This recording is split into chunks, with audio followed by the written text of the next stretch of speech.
കസീമിലെ ജനങ്ങളുടെ പൾസൊക്കെ മനസ്സിലാക്കിയിട്ടല്ലേ? കസീമിൽ എത്തിയവരെ പറഞ്ഞത് ഇവിടുത്തെ പനയും ഇവിടുത്തെ പ്രകൃതി ഭംഗി ഒരുപാട് ആസ്വദിച്ചു, ഒരുപാട് ആകർഷിച്ചു എന്നാണ് അല്ലേ? എങ്ങനെയുണ്ട് കസീമിനെ പറ്റി എന്തോ?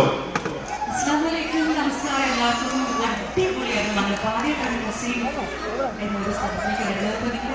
ഭാഗ്യവാന്മാരും നല്ല പച്ചപ്പൊക്കെ എൻജോയ് ചെയ്ത് സൗദി അറേബ്യയിലെ മരുഭൂമി അടിപൊളിയാണ് ജീവിക്കുന്നതാണെന്ന് അറിയാം.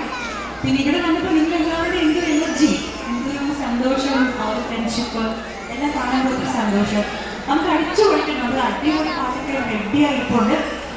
അപ്പോൾ ഇവിടെ വന്ന് കൂടി എല്ലാവരും ഒരുപോലെ കുട്ടികളായാലും മുതിർന്നവരായാലും ഒക്കെ ഒരുപോലെ ആസ്വദിക്കുന്ന പാട്ടുകളാണ് നമ്മൾ എടുത്തേക്കുന്നത്.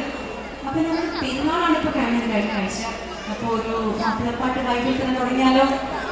ഓക്കെ അല്ലേ? ഈ ഒരു പാട്ട് മ്യൂസിക് മോജോ മക്ക ടിവിയിൽ എൻ്റെ ബാൻഡ് പെർഫോം ചെയ്ത പാട്ടാണ്. അതൊരു മാഷപ്പാണ്. ഒരു 8-10 താളങ്ങളുള്ളൊരു പാട്ടാണ്. അതല്ലേ ഇത് നമുക്ക് പാടാൻ തന്നെ ഒരു ടെൻഷനാണ്. എങ്കിലും നമുക്ക് ഒന്നിച്ചുകൂടി തകർക്കാം. അപ്പം എല്ലാ പ്രിയപ്പെട്ടവർക്കായി